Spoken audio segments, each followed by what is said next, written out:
Born and raised ako sa Baguio. Yung process ko dito, umaabot ako ng 36 hours. Slowly smoking talaga ako. Ito parang ham daw, sabi ng mga taga Cavite. Smoky na ham. Anong bago natin dito sa Sarios Restaurant, sir? Ito yung pinakabago natin ngayon, yung itag or kiniing, smoke meat ng Cordillera. Patingin nga, sir, kung ano yan. Ito siya. Yung parang sa sa Benguet. Magkano ang ganito, sir? Nagbebenta kami niyan, 400 grams, nasa 250 lang. Anong bago nyo pa dito, sir? Yung pinikpikan namin, tapos mix-mix. Galing Mix-mix. lahat sa Cordillera. Okay, yung pinikpikan, sir. Meron kaming version nung pinikpik talaga, tapos meron kaming new version, pinapadugo na namin para at least makakain yung mga kasama nating mga INC. Okay, ayun, maganda, no? Lahat pwede nang kumain. Ano pang bago nyo dito? Ang bago namin dito, panay may itag eh. Munggo, sisig. Ginawa naming sisig to para at least ma-enhance yung flavor ng sisig. Marami. Bestseller nga namin actually yun. May nakita pa ako nung kiningtot. Masarap ba yung kiningtot?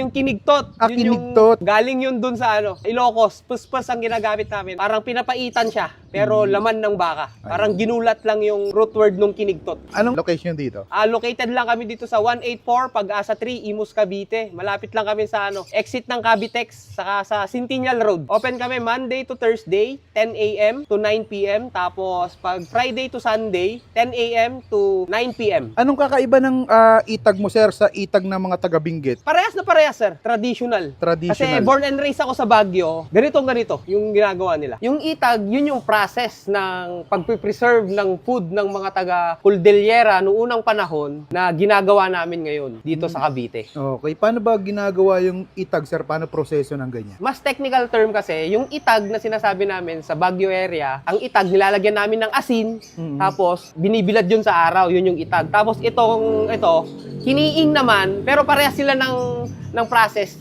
Ilalagyan ng asin. Ito naman, ini-smoke. Yung process ko dito, umaabot ako ng 36 hours. Slowly smoking talaga ako. Ito, sir, yung hawak mo na yan, binibenta ba yan?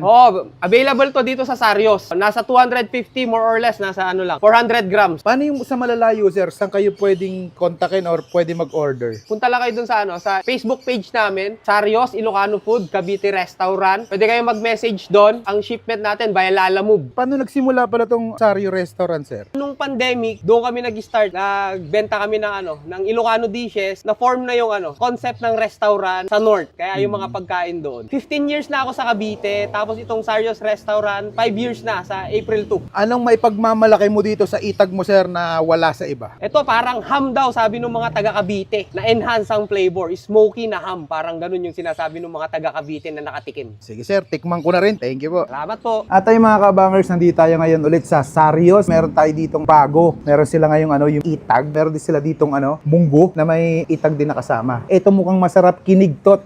Ayan, solid yan. Meron din sila ditong mix-mix. Siyempre, meron pa rin tayo ditong kiniing sisig. Ayan, isa sa mga paborito natin yan. Kung gusto nyo rin palang umorder ng mga ganito, 400 grams, 250 pesos. Simulan muna natin dito sa sa mix-mix. Ayan, masarap. Ito yung pinagsama-samang laman loob.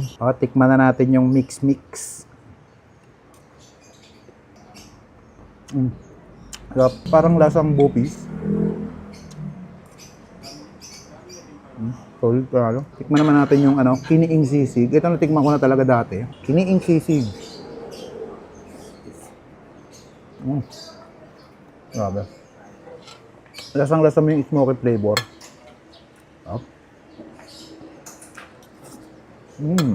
Tikman din natin yung munggo na may may itag. Ayan kakaiba to. Di ba sa mga munggo, chicharon yung nilalagay. Ito, ayan grabe. Tikman natin. Kasi na-enhance yung lasa ng munggo. Kasi nagkaroon siya ng smoky flavor. Sarap pala sa munggo ng ganito.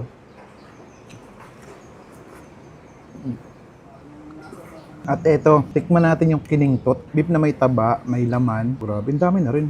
Tikman natin.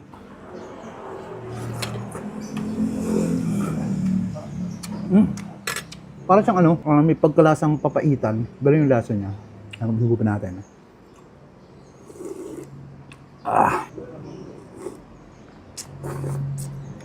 Solid. Ayan ang grabe. Try nyo rin yung kinintot dito. At eto na, yung pinunta talaga natin dito, eto yung pinikpikan semi-overload. Kaya semi-overload, dalawa lang. Meron siyang itag, tsaka yung native na chicken. Yung chicken nila dito, ito yung hindi yung traditional na pinikpikan pinatulo ang dugo nito, pero yung balat niya sinunog. Kaya may lasa pa rin siyang smoky flavor. Ayan makikita nyo naman ayan walang dugo siya. Hindi siya yung tinorture, hindi siya yung pinalo. Natin. Grabe. Sobrang lambot. Ito yung hindi ko natikman dati kasi yung dati kasi may dugo pa siya. Hindi ako kumakain ng ganun eh. Ayan tamo. Malinis Kaya alam mo pinatulo talaga yung dugo. At ito yung yung itag nila. Sa sa pinikpikan nila, pwede kayo mag-request ng yung traditional pinikpikan tsaka yung ganitong pinikpikan na pinatulo ang dugo. Natin to.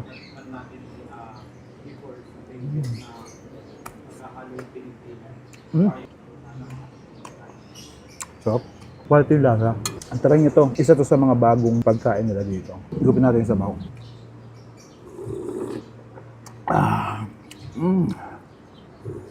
Grabe, sarap nung pinikpikan semi-overload nila dito. Ang lambot nung manok. Talagang malasang malasa.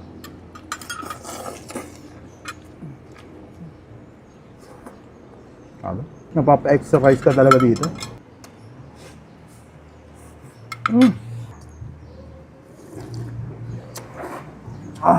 Kaya bista nyo na dito sa Sarios. Dito lang sila sa Barangay Pag-asa, Imus, Cavite. Napaka-solid ka mga lods. Ubusin ko muna ito.